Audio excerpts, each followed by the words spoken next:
It turns out, there are a lot of lies and untold truths about pregnancy. You already know that you'll probably get morning sickness and you have to avoid certain foods and alcohol.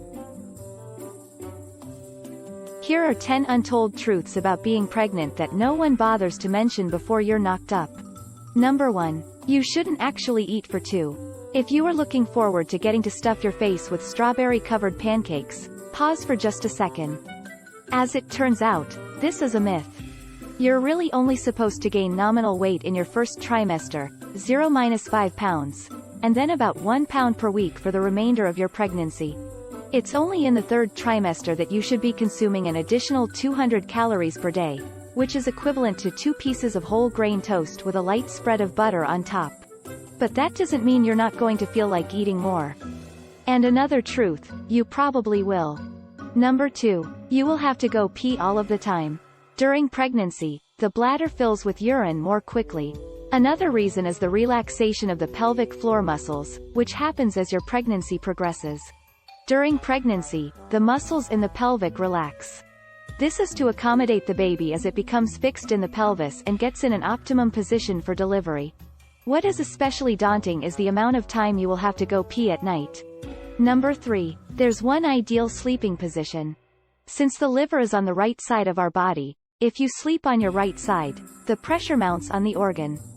This can choke the liver and curb its natural functioning. In order to let your body function at its highest potential, it is best to sleep on your left side during pregnancy. Number 4. Your feet may swell to twice their normal size. Swelling in the feet and legs during pregnancy is very common, and will usually worsen towards the end of the day when you get further into your pregnancy. The swelling is the result of your body holding onto more water than usual, thus causing the water to linger at the bottom half of your body. Staying off of your feet and keeping them elevated will reduce the swelling. That is why you will often notice a reduction in the swelling when you wake up in the morning. Number 5. You'll be so tired. You'll be so tired you'll fall asleep on the couch at 5 p.m. And then with the second pregnancy, you'll be so tired, of course, but you won't be able to fall asleep on the couch, because you have a kid, and you'll hate your child-free self for thinking you were tired then. You were not that tired. Number 6. There will come a point where you won't be able to see your vajayjay for a few months. As your baby continues to grow and you enter the end of your second or beginning of your third trimester, your baby bump may be quite large. If your amniotic fluid is in excess, it can impact the size of your baby bump. Another reason for large baby bump may be the position of your baby. As your baby changes his position quite frequently, your belly may grow even more outward with their movements. Number 7. Morning sickness is not just in the morning. It can last all freaking day.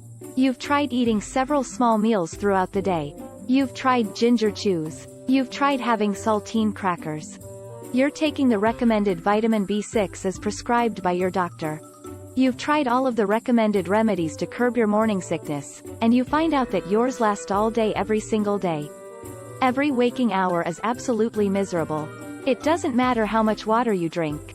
The only thing to help curb the feeling might be sleep. Easier said than done, but if you can, try and get as much sleep as possible. Especially during those first few critical months. Your body is creating a body, causing your hormones to go all out of whack. You can look forward to the second trimester, when your symptoms start to subside. Number 8. That incredible feeling when you feel your baby kick for the very first time. Every expectant mother joyfully anticipates the first time they feel their baby kick. During the second trimester around the 18th–22nd week mark is when you can expect to feel your baby kick. Feeling your baby kick gives you assurance that your pregnancy is on the right track. There is nothing like it. Number 9. Finding out you need a C-section may be more emotional than you think. For some women and babies, a C-section may be safer than a vaginal birth. While C-sections are considered major surgeries, they are still generally very safe. Keep in mind that your recovery time will be longer than with a vaginal delivery. And they still carry risks. Number 10. You might lose friends who are struggling in their journey to get pregnant. It can be hard sometimes for people to watch someone they are close to go through something they desire for themselves. Hopefully that is not the case for you, but practice forgiveness, and don't stress about the situation. Being pregnant is very difficult on a woman's body. Every day you experience something new. But rarely do they produce something as perfect and beautiful as a baby. And that's the sickest part of all. It's worth it. So hey, tell us an untold truth you experienced during your pregnancy in the comments section below. And thanks for watching Tiny Tribe Parents. If you enjoyed this video, please click the like button, comment and subscribe to our channel for more incredible content that is on the way.